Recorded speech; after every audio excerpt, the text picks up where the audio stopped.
Unit Pelaksana Bandar Udara Moses Kilangin Timika, Kabupaten Mimika, Papua Tengah, memperingati Hari Perhubungan Nasional tahun 2025 pada Rabu 17 September 2025 dengan menggelar upacara bendera. Bertindak sebagai Inspektur Upacara Sekda Mimika Abraham Katiau dan diikuti instansi terkait dan insan perhubungan. Harhubnas tahun 2025 mengusung tema Bakti Transportasi untuk Negeri. Dalam amanat Menteri Perhubungan Dudi Purwahandi yang dibacakan Sekda Abraham, menyampaikan penghargaan setinggi-tingginya kepada seluruh insan transportasi di darat, laut, udara, dan perkeretaapian yang dengan dedikasi dan pengabdian tanpa kenal lelah, memastikan perjalanan yang selamat, aman, dan nyaman bagi masyarakat. Menurutnya, transportasi bukan hanya soal infrastruktur, melainkan jalan kehidupan yang menghubungkan harapan rakyat dari Sabang sampai Merauke, dari Miangas hingga Rote. Transportasi juga, kata Sekda, mendorong pertumbuhan ekonomi yang inklusif, membuka akses pendidikan, lapangan kerja, dan pada akhirnya turut mengentaskan kemiskinan sebagai visi dan misi Presiden Bapak Prabowo dan tentunya menjadi harapan seluruh rakyat Indonesia. Harhubnas diharapkan menjadi momentum pengingat bahwa bakti insan transportasi adalah bakti untuk negeri, bakti untuk rakyat, dan bakti untuk masa depan Indonesia yang lebih maju. Berbagai aspirasi masyarakat, Presiden Prabowo telah resmi meluncurkan paket ekonomi 2025 sebagai langkah untuk mempercepat pertumbuhan ekonomi nasional serta penyerapan tenaga kerja dengan skema 8+4+5. Paket kebijakan tersebut terdiri dari 8 program akselerasi di tahun 2025. 4 program akan dilanjutkan tahun 2026, serta 5 program yang fokus untuk mendukung penyerapan tenaga kerja.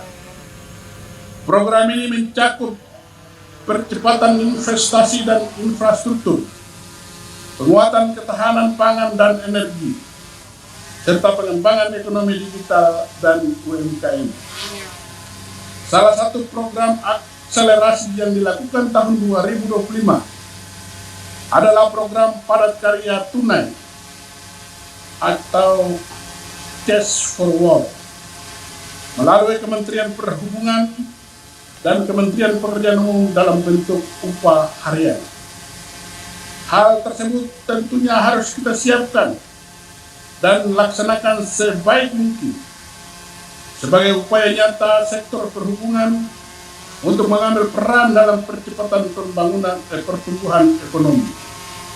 Karena seluruh agenda nasional sangat bergantung pada transportasi yang efisien, terintegrasi, dan berkeadilan.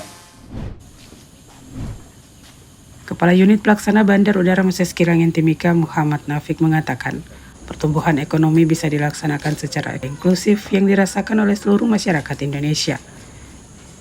Di Papua dengan luas wilayah, kondisi geografis dan kondisi cuaca yang tantangannya sangat berat, ia berharap pelayanan dapat berjalan maksimal dan bersinergi dengan peraturan-peraturan perhubungan.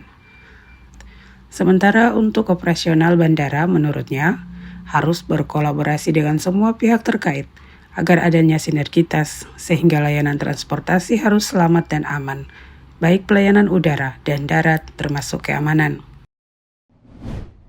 Jadi bagaimana pertumbuhan ekonomi itu bisa dilaksanakan secara inklusif, artinya bisa dirasakan seluruh masyarakat Indonesia dari berbagai kalangan.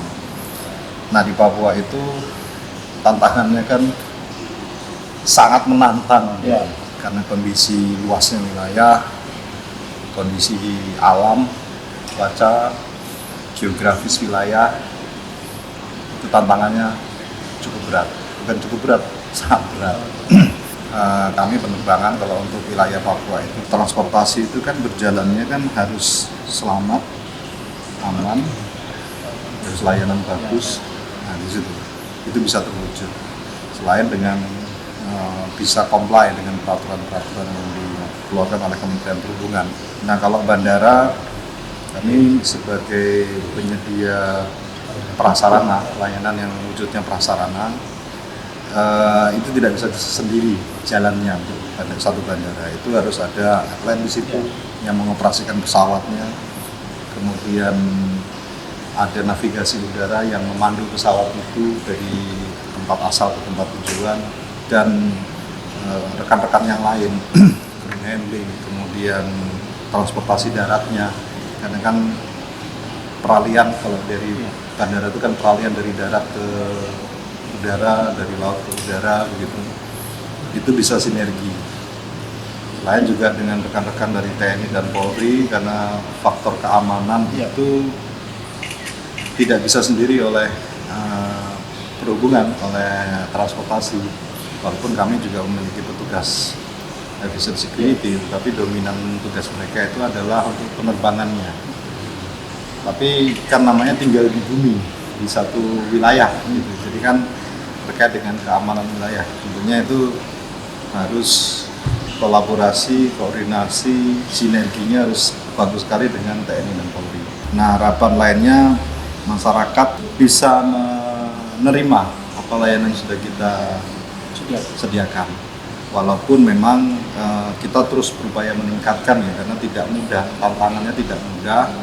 Tapi percayalah bahwa kami tidak berhenti untuk terus berupaya meningkatkan layanan itu, karena memang itu amanat dari peraturan maupun perundangan yang seperti itu. Puncak peringatan Harhubnas dilakukan pemotongan tumpeng dan tari-tarian.